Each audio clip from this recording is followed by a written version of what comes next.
when you say this person has a disability, the image that leaps into your mind can be quite different.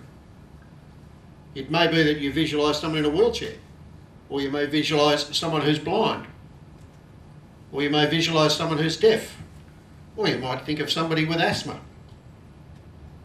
Or you mightn't think of any of those things because you don't actually know what it means. Mental health is actually something that most people within our communities will experience at some point in their life. If it doesn't touch them personally, they are likely to know somebody who does have a mental health problem or is vulnerable to mental illness. There was always the encouragement, well, you could always become an accountant because that's a sedentary position. Or indeed, you could become a lift driver because you like talking and you like meeting people and you just have to stand or sit and just go up and down all day,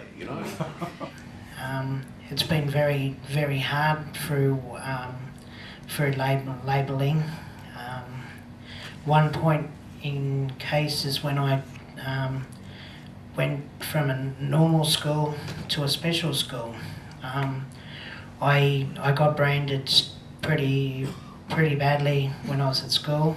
It's also important, I would suggest, with great respect, that it's important to listen to anyone with a disability about their lived experiences.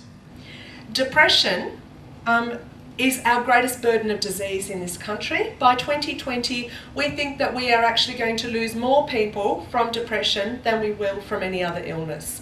And whether that's loss of life or shortened quality of life, depression is our biggest burden of disease. People with intellectual disabilities take small steps, not big steps.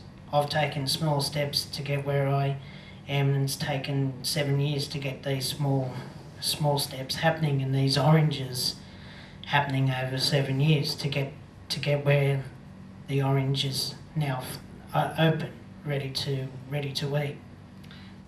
I suggest that try to always use terminology that is most likely to empower the person rather than put them down. So, avoid words like suffer, victim, bound, afflicted, handicapped, crippled, special. For most people with disabilities, they are all negative terms. For most people, they're negative terms. If we can avoid those words, that would be fantastic. There shouldn't be any need for Legacy to be particularly concerned about this issue, in my view. I think it's fantastic that you are, and my hat off to you for all the work you do, but you shouldn't have to. There shouldn't be a need. This is a need the whole community should address.